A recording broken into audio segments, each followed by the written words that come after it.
하나님 말씀 주보 뒷장에 있습니다. 마태복음 13장 54절로 58절. 우리 다 함께 한 목소리를 읽겠습니다. 시작. 예수께서 자기 고향에 가셔서 회당에서 사람들을 가르치셨다. 사람들은 놀라서 말하였다. 이 사람이 어디에서 이런 지혜와 그 놀라운 능력을 얻었을까? 이 사람은 목수의 아들이 아닌가? 그의 어머니는 마리아라고도 하는 분이 아닌가? 그의 아우들은 야고보와 요셉과 시몬과 유다가 아닌가? 또 그의 누이들은 모두 우리와 같이 살고 있지 않은가? 그런데 이 사람이 이 모든 것을 어디에서 얻었을까? 그래서 그들은 예수를 달갑지 않게 여겼다. 예수께서 그들에게 말씀하셨다. 예언자는 자기 고향과 자기 집 밖에서는 존경을 받지 않는 법이 없다. 예수께서는 그들의 믿지 않음 때문에 거기서는 기적을 많이 행하지 않으셨다. 아멘. 다 함께 제목 읽겠습니다. 시작. 흩어진 자들을 위한 51 익숙함이라는 함정. 아멘. 감사합니다. 지난주 설교 내용, 제목 등등이 기억이 나십니까? 좋습니다. 감사합니다. 예, 그런 이야기였습니다. 그래서 복음서의 필요성 넘어가고요. 마태복음의 주제 다 함께 읽겠습니다. 시작. 왕으로 오신 예수님. 예, 감사합니다. 그래서 지난주에 저희가 이제 하늘나라는 밭에 숨겨진 보물과 같다. 근데 자, 하늘나라가 뭐가 하늘나라라고요? 하늘나라. 예, 하나님의 통치권이 미치는 영역인데 천국 저기 어디 위에가 아니라 여기 이 땅이라고, 그렇죠? 얘기했었습니다. 그래서 이 사람의 이 밭에서 어떤 사람이 진주 보물을 발견했대요. 이 사람의 직업은 일용직 농부. 상황은 전쟁통에 유실된 매장 보물을 발견했다. 그리고 반응은 영끌에서 밭을 사버렸다. 보물을 소유했다. 그래서 이 사람이 대단한 게 하나가 가서 가족들을 설득할 수 있는 신뢰관계가 있었다 그랬죠. 제가 지난주에 말씀드렸습니다. 여러분, 우리 가족 중에 누군가가 여보 대박이 났어. 내가 지금 이것만 다 갖다 팔아 500만 끌어오면 몇 억을 벌 수 있어. 절대로 안 된다 그랬죠. 사기꾼입니다. 다 당한 거예요. 보이스피싱에 당한 거라고요. 그런데 이 사람은 그런 신뢰관계가 있었어요. 아빠가 이렇게 얘기를 하면 자녀와 아내 등등 다 믿을 수 있는 그런 신뢰관계가 있었습니다. 그래서 이 사람이 하늘날 이 보물을 발견한 게 아니라 그랬죠. 정확히는 하나님께서 이 사람에게 하늘나라 품은 밭을 만나게 하셨다고요.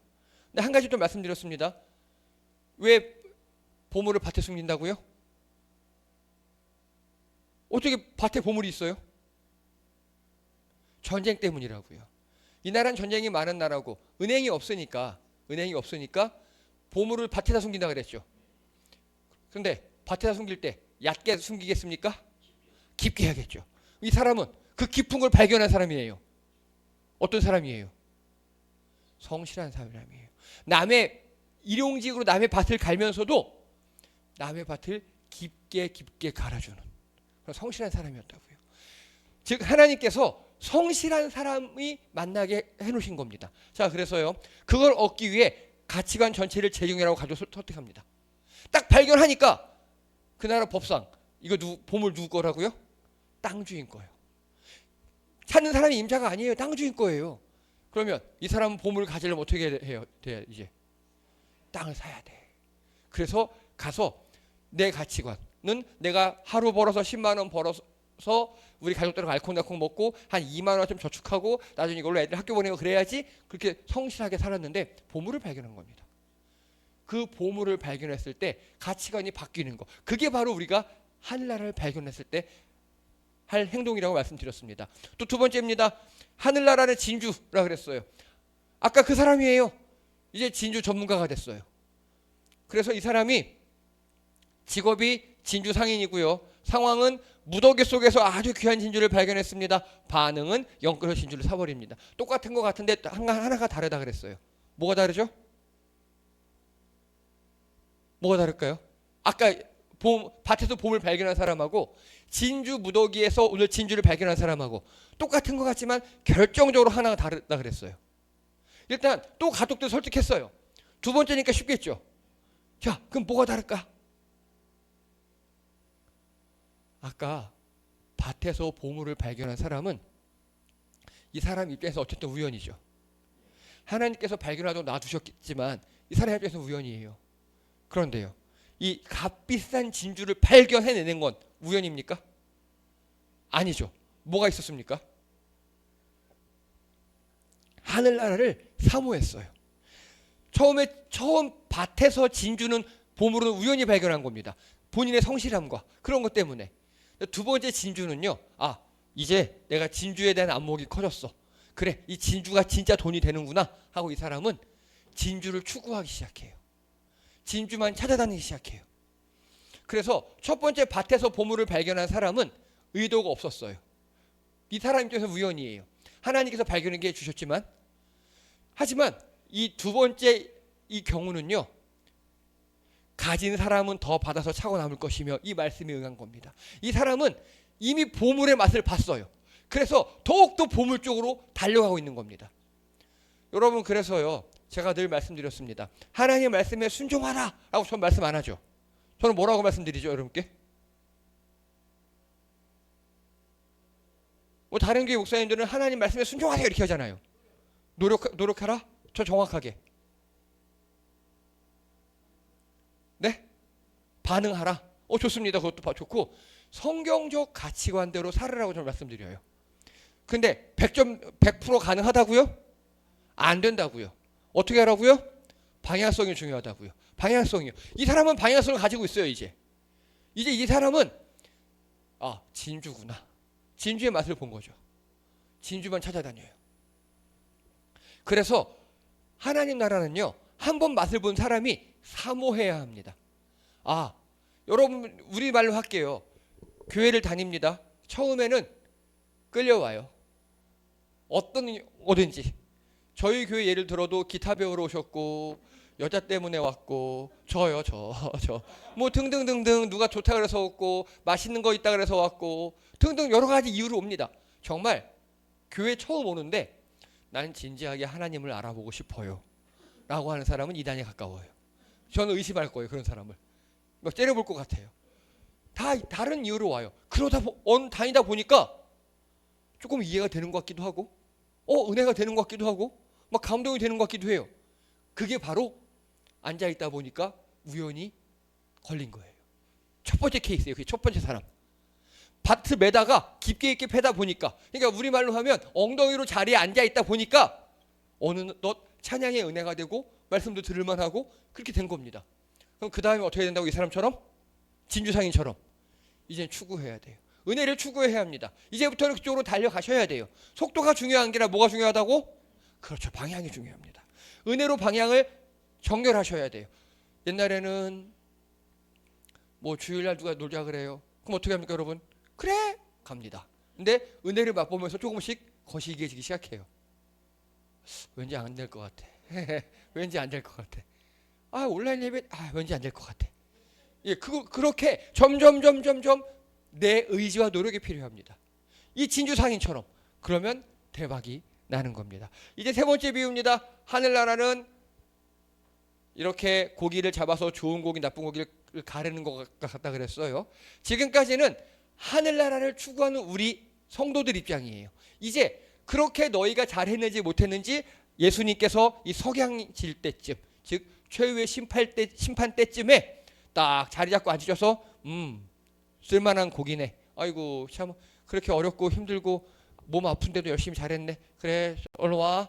뭐야 이건 지옥 이래버리신다고요. 예수님 관점이에요. 철저히. 그래서 여기의 주인공은 어부인 예수님입니다. 세 번째 비유의 주인공은 예수님이고 상황은 좋은 것과 나쁜 것을 구분하여 각각 처리하십니다. 그럼 여기서 우리의 반응은 뭡니까? 이제 예수님께서 좋은 고기 나쁜 고기 부르실 때, 구분하실 때 우리가 할 수 있는 건 뭐예요? 없어요. 불가합니다. 심판주이신 예수님의 처분에 따를 뿐입니다. 그때 되면 아무것도 할 수 없습니다. 자, 그래서요 예수님께서 이제 마지막에 탁 하셔요. 너희가 이걸 깨달았느냐? 드디어 제자들이 깨달았어요. 드디어 제자들이. 여러분, 예수님 되게 기쁘셨을 것 같아요. 제가 앞담화를 하나 하겠습니다. 우리 전혜성 형제님 정말 열심히 잘했어요. 근데 언젠가 저한테 한 소리가 막 숨 넘어가면서 이미지를 하나 보냅니다. 이미지가 뭐냐? 예수님이 우체통 위에 앉아 계셔요. 예수님께서 우체통 위에 앉아 계신 그림 저한테 보내는 거예요. 하나님 우편에 앉아 계시다가, 하나님 우편에 앉아 계시다? 아, 하나님이 우편이니까 우체통에 앉아 있겠구나 라고 혜성이는 그렇게 생각했대요. 그랬던 우리 혜성이가 예, 그렇게 사도신경도 이해 못하던 우리 혜성이가 이제는 찬양을 따라해요. 가까운 데서 받는 것 같아요. 여러분, 제가 이렇게 기쁜데 그 전혀 교회를 모르고 신앙을 몰랐던 분들이 이렇게 교회 출석하면서 신앙을 가져가고, 저희 교회 그런 분들이 생각보다 되게 많아요. 저희 교회는 어디 다니다 오면 별로 없어요. 다 생초지. 그런 분들이 신앙에 반응하고 신앙대로 살아가고, 우리가 봐도 이렇게 좋은데 예수님 모시기 얼마나 좋겠습니까? 예수님이 너희가 이걸 깨달았느냐? 근데 제자들이 네 합니다. 드디어 제자들이 네 합니다. 드디어. 예수님이 이제 신나셨어요. 하늘나라를 위하여 훈련받은 율법학자, 이제 니들이 이렇게 해야 돼. 이게 뭔 소리냐면요, 자, 얘들아, 너희는 하늘나라를 발견했지? 네, 발견했어요. 그리고 제자의 길로 한 걸음씩 가고 있잖아. 이제 조금씩 이해가 되잖아. 네, 이해되는 것 같아요. 잘하고 있어. 나중에 내가 다 판단해서 잘해줄게. 니들은 됐어, 잘했어. 니들 지금 저 바리새인 율법학자처럼 하면 안 된다. 걔네들 어떻게 하고 안 줄 알아? 걔네는 구약에만 딱 붙잡혀 있어서 지들이 이익만 추구해. 그런데 하늘나라를 위하여 훈련받은 율법학자는 자기 국관에서 새 것과 낡은 것을 꺼내 쓰는 집주인이야. 너희는 어떻게 해야 되냐면 새 것과 낡은 것, 즉 구약과 신약을 잘 연계해서 해석하고 적용해서 가르쳐야 된다라고 말씀하고 계시는 겁니다. 이해되시죠? 그래서 냉장고에 오래된 밑반찬만 먹을래? 아니면 매일 요리해서 먹을래? 이 얘기 제가 지난번에 구체적으로 얘기를 들었습니다. 적절한 말씀을 꺼내어 써야지. 쟁여놓지 말라고요. 이제는 말씀에 훈련이 되면 그 말씀을 쓰라고요. 어떻게 쓰라고요? 그대로 살으라고요. 그대로 살으라고요. 그래서 말씀을 아는 신앙에서 쓰는 신앙으로 발전해라 라고 말씀하십니다. 지식에 멈추지 말고 가치관으로 살아내는 신앙. 여기까지가 지난주였습니다. 자, 이제 이번 주입니다. 54절 다 함께 읽겠습니다. 시작. 예수께서 자기 고향에 가셔서 회당에서 사람들을 가르치셨다. 사람들은 놀라서 말하였다. 이 사람이 어디에서 이런 지혜와 그 놀라운 능력을 얻었을까? 아멘. 예수께서 어디로 가셨다고요? 고향이 어디? 회당. 자, 고향이 어디입니까? 예수님 고향. 좋습니다. 예수님 나사렛으로 알려져 있어요. 나사렛 예수 이렇게 부르잖아요. 자, 나사렛 예수 우리말로 해봐요. 비슷합니다. 옛날 말로 하면 뭐 인천댁 이런 거죠. 그런 느낌이에요. 왜냐하면 이들은 성이 없었어요. 성이 없으니까 어디 출신 예수, 누구 아들 예수 다 이렇게 불렀다고요. 나사렛 예수님께서 고향을 가셨어요. 고향의 땅에 정확히 어디? 회당. 자, 회당이 뭡니까? 예배당. 비슷해요. 회당이 뭡니까? 회당에 대해서 아시는 거 말씀해 주세요. 뭐 좋아요. 일단 예수님께서 회당에 가서 막 가르치셨대요. 예수님께서. 자, 이제 좀 정리가 되셔야 돼요. 살짝 공부 한번 하겠습니다. 여러분, 구약과 신약이 있죠. 먼저 신약 성경책이 27권이에요. 우리 성경에 보면 마태복음부터 요한계시록까지 있죠. 질문 드립니다. 자, 맞춰보세요. 신약 성경 중에 제일 이른 시기에 쓰여진 성경책은 무엇일까요? 아닙니다. 마태복음 아니고 마가복음 아니에요. 우리 지난번에 마가복음은 전쟁통에 쓰여졌다 그랬죠. AD 70, 80 정도. 마태복음은 그 후에 10년에 끝나고 썼다 그랬죠. 요한복음 더 그 후에 썼어요. 아닙니다. 데살로니가 전서입니다. 데살로니가 전서가 약 BC 500, 오탑니다. AD 50년, AD 50년. 예수님 태어나시고 50년이요. 예수님이 부활 승천 32년에 하셨잖아요. 그리고 18년 후에 쓰여진 게 데살로니가 전서예요. 자, 여러분 이거 아셔야 돼요. 복음서가 먼저 쓰인 게 아니에요.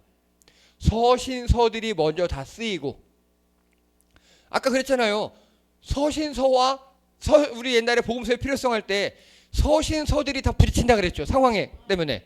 그래서 복음서가 쓰여졌다 그랬잖아요. 자, 분명히 배웠는데 이렇게 적용하기도 힘드시죠? 원래 그래요. 원래 그래요. 네. 자, 그러면요. 자, 또 구약은요. 세 종류로 나눌 수 있어요. 구약은 세 종류로. 구약 제일 앞에 뭐가 있습니까? 창세기, 창출, 레민, 신. 5개를 뭐라 그래요? 좋아요. 모세오경이라 그래요. 자, 그 모세오경 다음에 자, 제일 끝에는요. 예언서들이 있어요. 예언서는 주로 이스라엘 니들이 이런 망의 새끼들아. 근데 나중에 메시아가 오실 거야. 다 이런 내용이에요. 뒤에 있는 예언서들은. 그러면 모세오경과 이 예언서 사이에 있는 걸 뭐라고 할까요? 솔직히 말씀드립니다. 이거 세 번째 합니다. 네. 성문서라고 합니다. 성문서. 그래서 모세오경 몇 권? 당연히 다 오경이 5개겠죠. 그렇죠? 예언서 21권, 성문서 13권. 예. 그래서 39권이에요. 근데 제일 마지막에 쓰인 예언서가 뭘까요? 말라기예요. 말라기. 그 말라기가 BC 400년경에 쓰였어요. 즉 그러면 BC 400년부터 AD 50년 여기 대충 안에 400년이 B죠.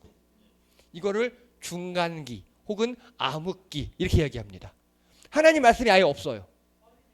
400년이요. 예, 400년이 비어. 그러면 이때 중간기에 어떻게 사람들은 하나님 뜻을 지키려고 노력했을까요? 이게 핵심 포인트 하나. 버텨. 틀린 건 아니야. 틀린 건 아니야. 근데 조금 더 발전했어. 그래도 그거보다는. 어떻게 했을까요? 분석? 야, 한 80점 왔어. 정확히 해석이라고 합니다. 해석. 자, 여러분. 질문 드립니다.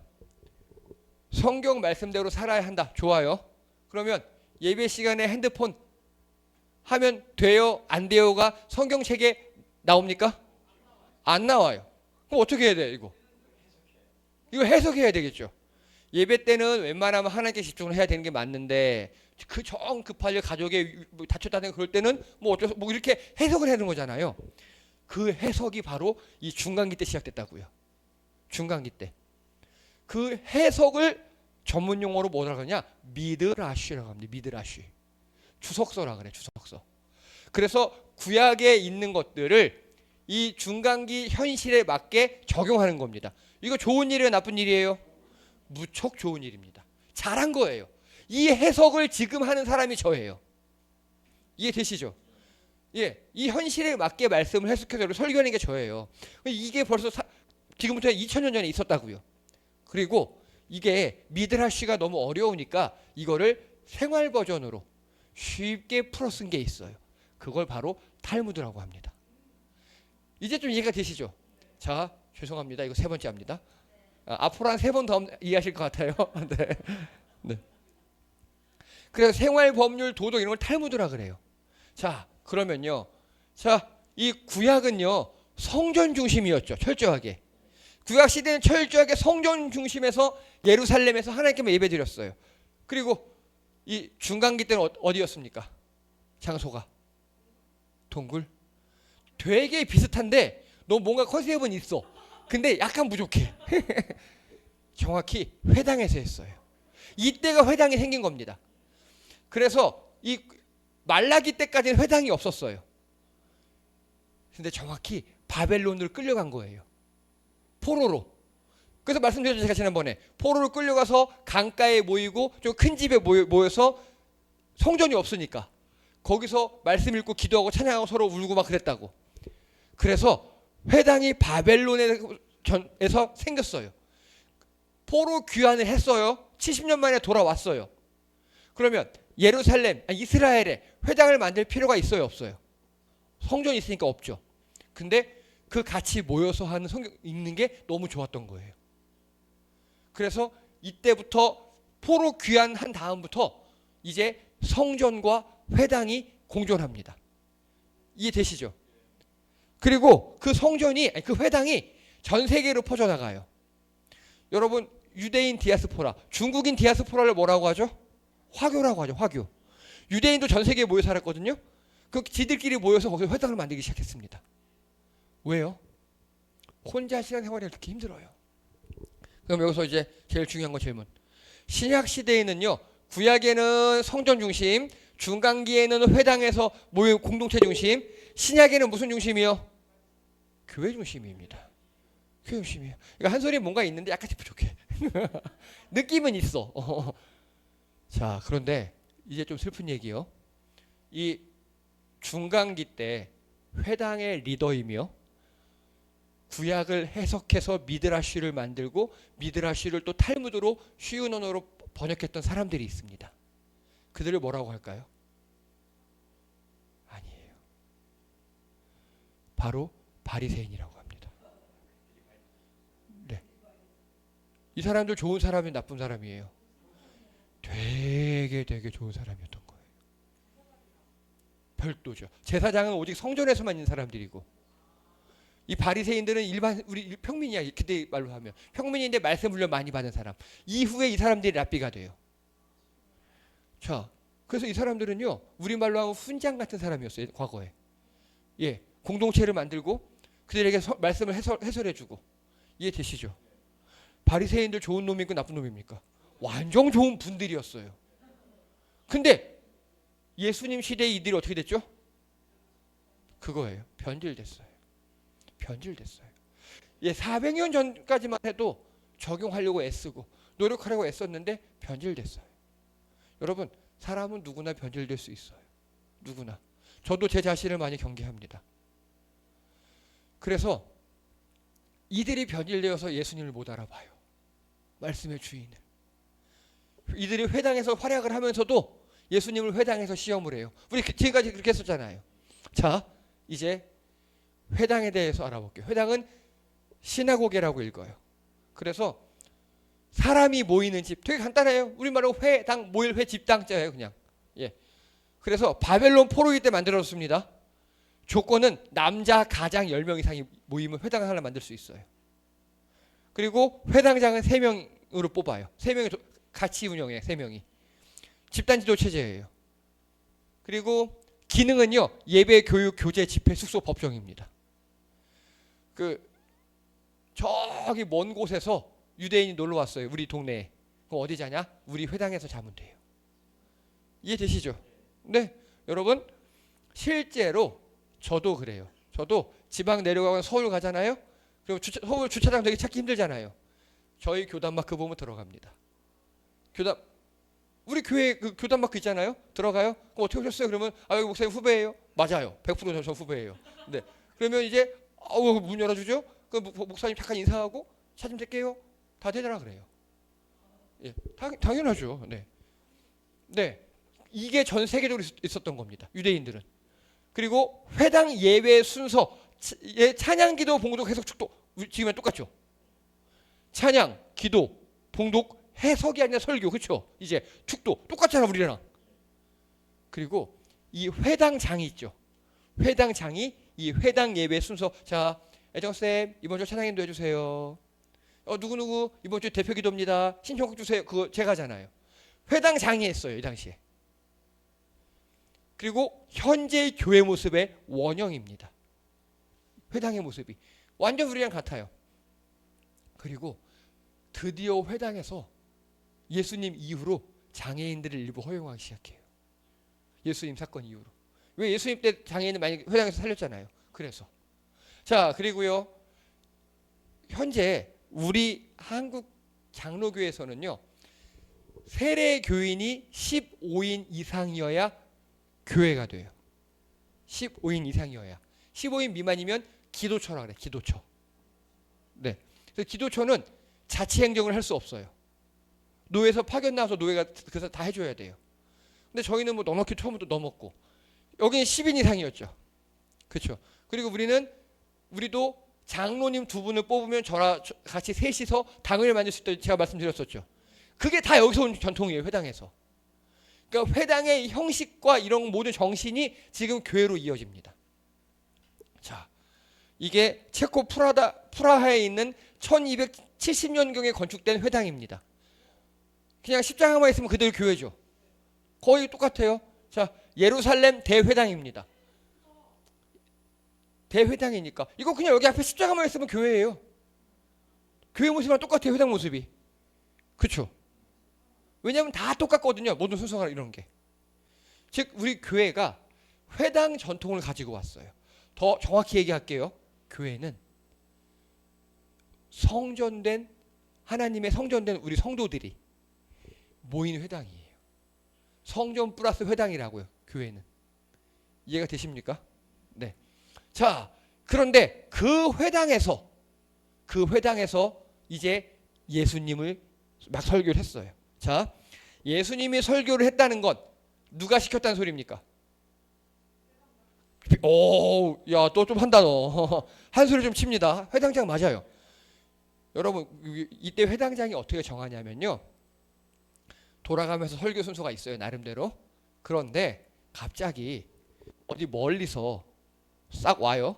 왔는데 딱 보면 알잖아. 아, 이 사람은 성경 좀 읽었구나. 그리고 그 당시에는 옷에 자기 신분이 다 들어간다 그랬잖아요. 그리고 또 제자들 12 딱 데리고 와. 그리고 소문에 막 고치고 다 그랬대요. 아, 보스가 있다. 혹시 우리에게 전할 말씀이 있습니까? 라고 회장장에 가서 요청을 합니다. 그러면 아, 네 하고 시작을 합니다. 실제 사도 바울이 그렇게 전도했어요. 사도 바울 바리새인이었잖아요. 바리새인 복을 딱 입고 가는 겁니다. 요즘 말로 하면 교회에 박사 가운 입고 오는 거예요. 그런 느낌이에요. 예수님에게 설교 좀 해주시겠습니까? 알겠습니다. 시작을 했습니다. 설교를 쫙 했습니다. 여러분 예수님이 설교하면 얼마나 잘할까요? 그렇죠. 저도 너무너무 듣고 싶어요. 사람들이 홀랑 뒤집어졌어요. 우리말로 하면 막 난리가 났어요.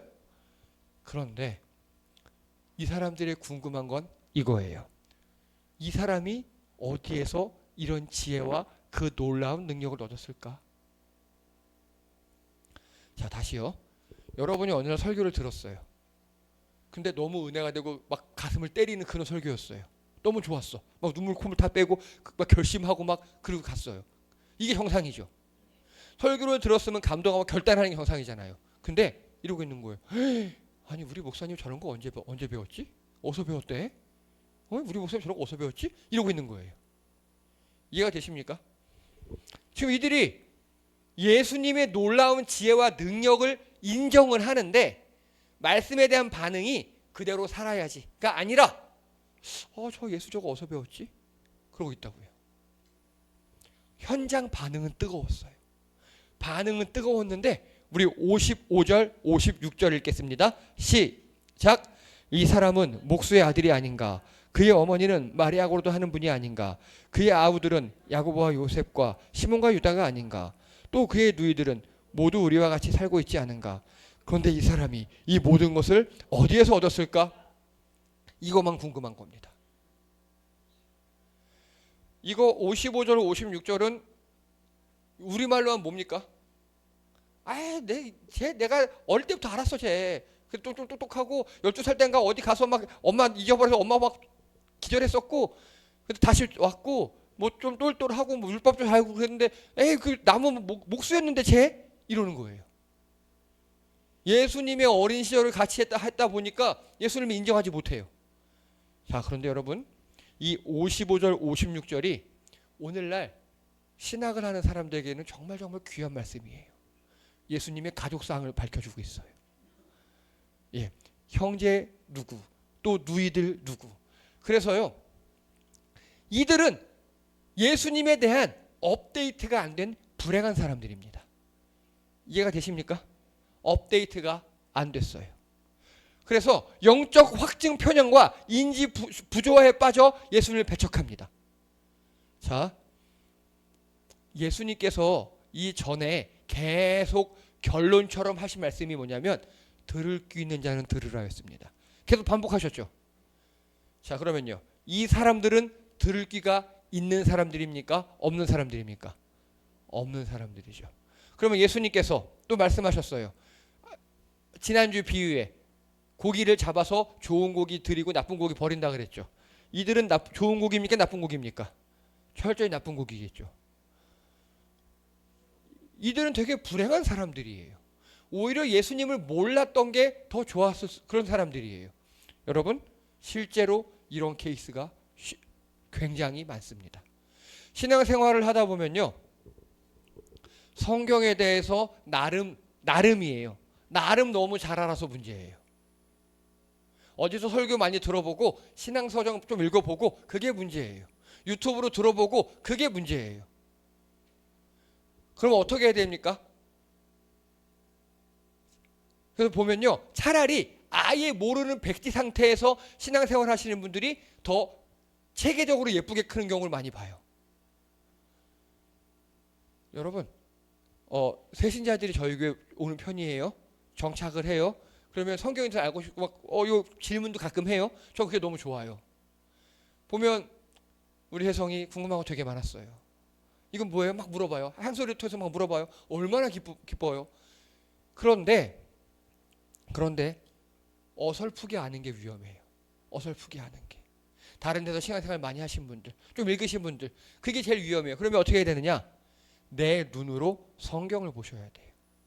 내 눈으로. 자, 계속 이제 그 말씀 드릴 겁니다. 여러분, 이들에게는 고향 사람들에게는 사전 정보가 있었죠. 어떤 사전 정보였느냐? 예수는 목수이고 마리아의 아들이다. 요셉의 아들이고 마리아의 아들이다. 야고보, 요셉, 시몬, 유다의 큰형, 맏형이다. 그리고 여동생들은 우리 며느리였다. 우리 동네 같이 사는 지금 그렇다. 근데 저놈이 저렇게 설교를 잘한다고? 어디서 배웠지? 이거만 궁금한 거예요. 어디서 배웠지만. 현실 감각은요, 지혜 충만 놀라운 능력 인정해요, 이들도. 그리고 어디서 이런 것들을 얻었을까? 이것만 궁금한 겁니다. 자, 이 현실 감각과 사전 정보가 충돌합니다. 그렇죠? 내 사전에 입력된 정보는 목수의 아들이고 저들의 형이고 우리 며느리의 그 오빠였고 이랬는데 현실 감각은 놀라운 설교를 해요. 이해되십니까? 이렇게 현실 감각과 사전 정보가 충돌해요. 여러분 어떻습니까? 그런 경우 있습니까? 내가 알던 것과 머릿속에 있던 것과 실제 내가 경험한 게 충돌하는 케이스. 이걸 인지부조화라고 합니다. 인지부조화. 기존 것과 새 것이 충돌할 때 불편한 사람들이요. 자, 이게 중요합니다. 내가 어떻게 알고 있어요. 근데 이렇게 보니까 이게 새롭대요. 그러면 그거를 오 신기하다, 오 좋다 라고 받아들인 사람이 있는가 하면, 그래? 아이 말도 안 되는 소리 하고 있어. 왜 그래? 라고 꼰대질하는 사람이 있어요. 그게 불편한 사람이 있어요. 내가 아는 것과 다른 얘기를 하는 걸 불편해하는 사람, 그걸 심리학적 용어로 인지부조화에 빠졌다고 합니다. 요거 심하게 가면 병이에요.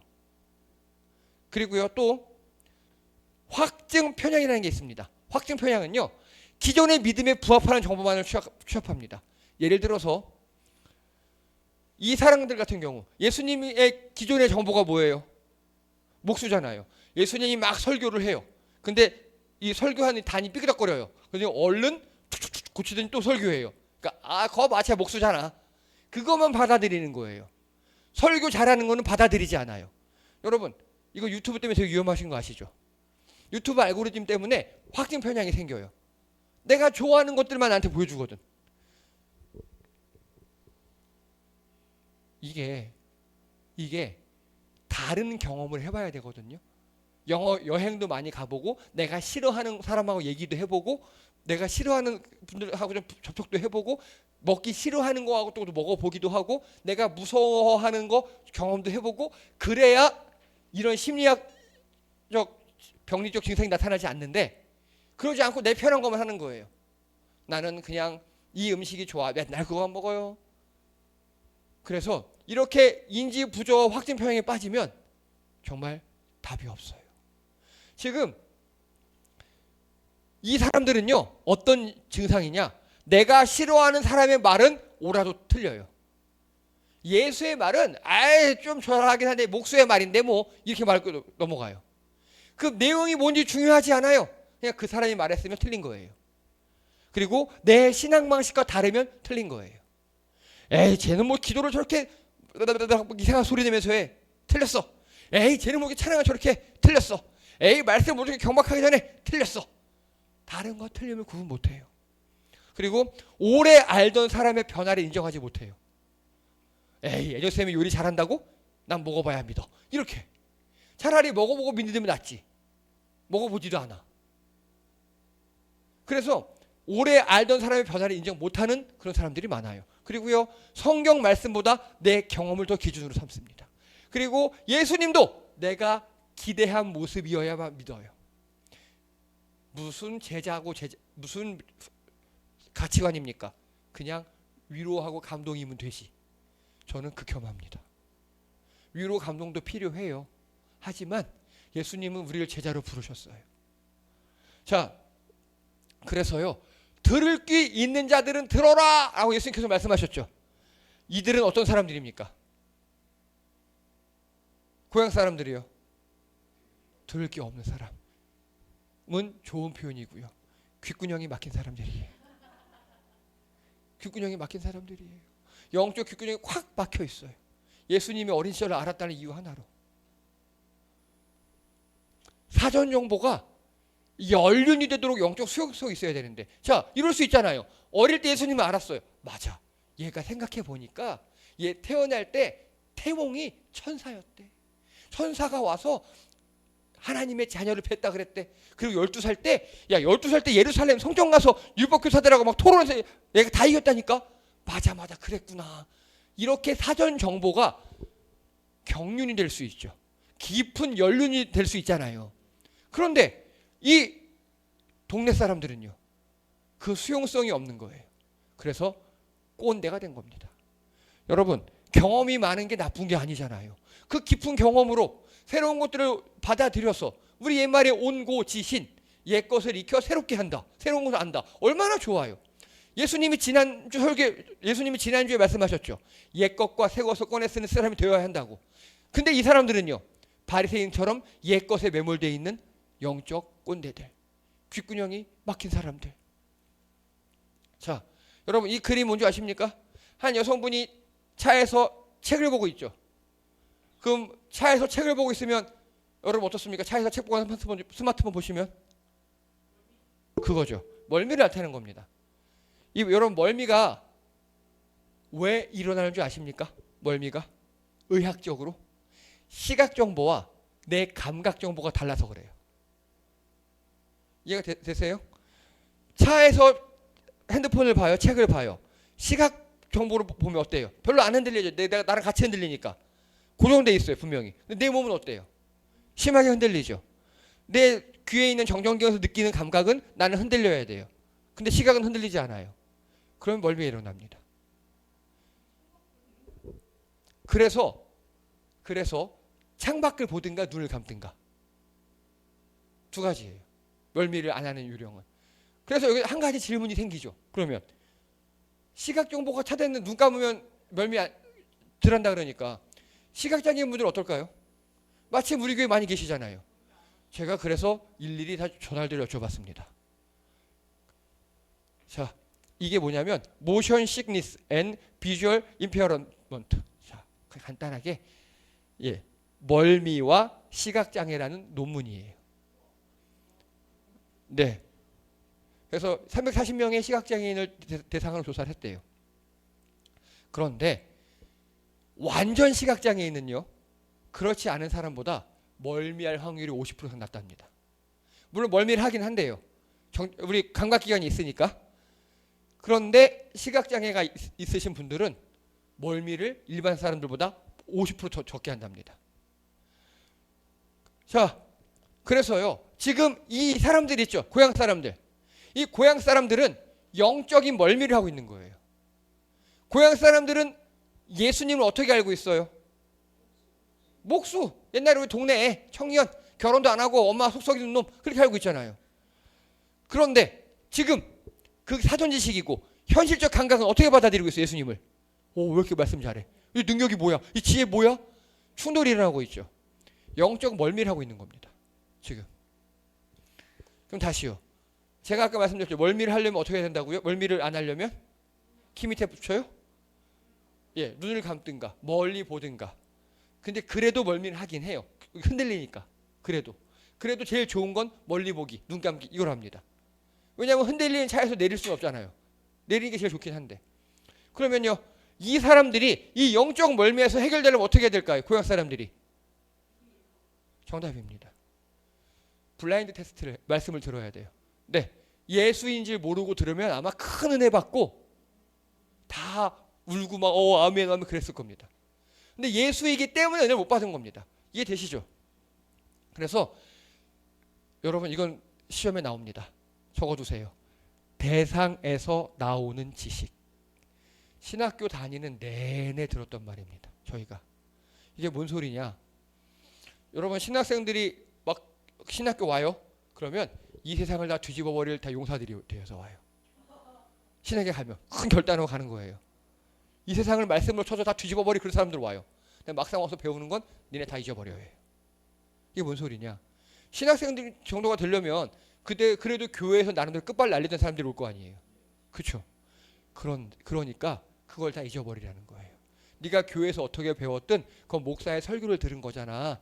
남을 통해서 들은 거잖아. 그걸 잊어버리고 네가 하나님 앞에서 성경을 1대1로 읽어.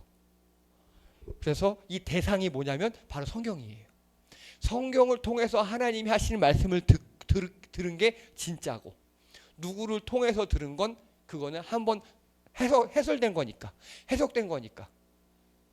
일반인들은 어쩔 수 없지. 넌 신학생이잖아. 그렇게 훈련을 7년 동안 받습니다. 네. 그런데 이 대상에서 나오는 지식으로 연구하는 사람들이 있어요. 자연과학자들이에요. 물리학자들. 그들은 사전 지식을 전혀 배제해요. 실험 결과로만 얘기해요. 여러분, 제가 말씀에 유리했던 점이 바로 이 부분입니다. 기계과 쪽이었잖아요. 그러니까 저는 다른 게 필요 없어요. 결과로 무조건 얘기하거든요. 실험 결과가 진리였거든요. 저한테는요. 그러니까 누구한테 들었던 말씀, 어디서 내가 들었던 거, 어디 책에서 읽었던 거 다 필요 없어요. 오직 성경을 통해서 내가 받은 것으로 전하는 걸 저는 그게 편했어요. 저는. 그래서 여러분, 흥미있는 이야기, 이익이 되는 이야기, 감동 있는 이야기, 특이한 이야기를 다 배제하셔야 돼요. 그럼 어떤 이야기가 진리냐? 그 성경에서 내게 하나님께서 성경을 통해 내게 하고 싶은 말씀 그 자체만 진리입니다. 우린 다양한 견해를 다 수용을 하고 그렇게 많이 배우잖아요. 근데 진리는 하나거든요. 진리는 하나거든요. 말씀을 정리합니다. 오늘 예수님께서는요, 고향에 가셨어요. 그래서 자기 고향에서 나름 금의 환영하신 거잖아요, 지금. 그 설교도 초청받았어요. 하는데 사람들이 인정해요. 설교 잘한다. 은혜롭다. 근데 예수라서 안 된다 그러죠. 사전 지식이 있어서. 선입견이 있어서. 수용성이 없어서. 말씀만 들을 귀가 없어서. 또 대상에서 나온 지식이 없어서. 여러분 어떠십니까? 말씀을 들을 때 혹시 이 중에 저를 싫어하시는 분들, 혹시 그럴 수 있잖아요, 충분히. 네. 지난주에 저한테 스매싱을 너무 세게 했어요. 하고 상처를 받은 거예요. 한 소리 째려보는 거 봐. 참고로 한 소리는 저랑 7급이 안 돼요. 네. 등등등. 여러분 어떠십니까? 말씀을 말씀으로 들어야 하는데 그 말씀에 다른 고춧가루가 많이 끼는 경우가 있어요. 그걸 조심하셔야 합니다. 오늘 고향 사람들은 그래서 망했어요. 정말 하나님 말씀을 그 말씀 자체로 들으셔서 익숙하면 함정에 빠지지 않는 여러분 되기를 주님의 이름으로 축복합니다. 기도합니다. 할렐루야. 하나님, 오늘 우리 예수님은 그 고향에서 배척받았습니다. 고향 사람들이 너무 익숙해서 영적으로 업데이트가 되지 않아서, 영적으로 멀미를 해서, 영적 맹인 같아서, 그냥 몫으로만 알아서 하나님 아드님이신 우리 예수님의 말씀을 알아듣지 못했습니다. 우리에게 이런 잘못이 일어나지 않도록 우리를 정결케 하시고 우리에게 들을 길을 허락하여 주시옵소서. 하나님께서 우리에게 전달하고자 하시는 그 지식을, 그 은혜를 받아 깨닫는 우리가 되게 도와주시옵소서. 감사드리며 예수님의 이름으로 기도드립니다. 아멘. 교회 소식 시간입니다. 오늘은 2026년 두 번째 온라인 예배 시간입니다. 그리고 다음 주부터는 저희 10시 반에 예배 시작입니다. 찬양단 9시 반까지 모여주시고 모든 스케줄 30분 당기시면 됩니다. 주일 아침 알람을 딱 30분 당겨주시기 바랍니다. 그리고 지난 주 중에 저희 남서영 원사님 장례 예배 잘 치렀습니다. 유가족들 많이 위로해 주시기 바랍니다.